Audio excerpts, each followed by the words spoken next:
Stone man का खौफ, stone killer के डर जिसने पूरे मुंबई और कोलकाता शहर के लोगों को और इवन सीनियर पुलिस इन्वेस्टिगेटर्स को भी हिलाकर रख दिया था। स्टोनमैन मर्डर मिस्ट्री, जिसमें 25 मासूम लोगों का ब्रूटली मर्डर किया गया था और हर मर्डर का तरीका एकदम सेम। एक भारी पत्थर का वार जो विक्टिम के सर को क्रश कर देता था और आज 76 साल बाद भी इसकी मिस्ट्री सॉल्व नहीं हो पाई है। और क्या पता आज वो मर्डर हमारे आसपास ही हो जिसे हम कभी पहचान ही नहीं पाएंगे। चलते हैं 1989 कोलकाता में।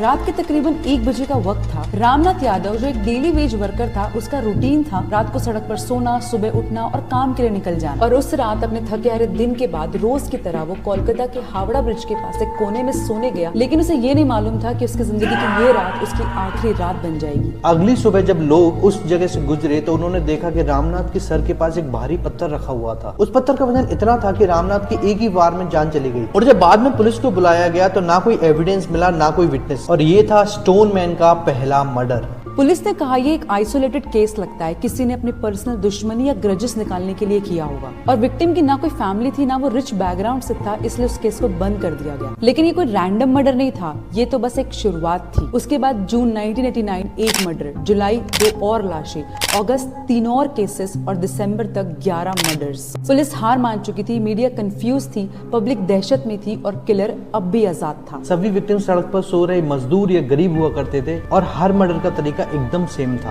एक भारी पत्थर का वार जो विक्टिम के सर को क्रश कर देता था। पर सवाल ये था कि किलर गरीब लोगों को ही क्यों टारगेट करता था और पत्थर ही क्यों चूज करता था, और मर्डरर इतना चालाक और शातिर कैसे था जो अपने पीछे एक भी क्लू नहीं छोड़ता था, और पत्थर भी वो किसी रैंडम जगह से उठाया करता था। और क्राइम सीन पर न फिंगरप्रिंट्स मिलते थे, न किलर की कोई पर्सनल बिलोंगिंग्स। उस टाइम इस केस को लीड कर रहे कोलकाता के पुलिस कमिश्नर सुप्रतिम सरकार ने एक्सेप्ट किया कि ये किसी सीरियल किलर का काम हो सकता है। फिर दिसंबर 1989 में लगभग 40 से 45 साल के होमलेस आदमी जो रेलवे स्टेशन के पास सोया करता था, उसका मर्डर केस सामने आया और वो कोलकाता का लास्ट केस बन गया। तब तक 13 लोगों की जान जा चुकी थी, सेम उसी पैटर्न से, बिना किसी एविडेंस या प्रूफ के। और पुलिस ने इसे फॉरेंसिक रिपोर्ट के बाद officially serial murder case classified कर दिया। आईपीएस सुप्रतिम सरकार ने 1985 से 1987 तक मुंबई के दादर एरिया और ईस्टर्न सबब जैसे सियोन और किंग सर्कल्स में हुए ब्रूटली मर्डर केसेस से रिलेट किया, जिसने मुंबई के लोगों के अंदर दहशत फैला रखी थी। मर्डर करने का वही तरीका, विक्टिम के सर को रात के अंधेरे में हैवी पत्थर से क्रश करना, ज्यादातर मजदूर और माइग्रेंट वर्कर्स को चूज करना और भाग जाना। मुंबई में भी तकरीबन 12 लोग मारे गए थे। गरीब लोगों ने रेलवे स्टेशन और मंदिरों में सोना शुरू कर दिया था। लेकिन क्वेश्चन ये भी अराइज होता है कि दो शहरों में एक साथ कैसे सेम तरीके के इंसिडेंट्स हो सकते हैं। विक्टिम्स की जान लेने का भी पैटर्न सेम, और ये कैसे हो सकता है कि किसी ने भी उन किलर्स को ना देखा हो। ये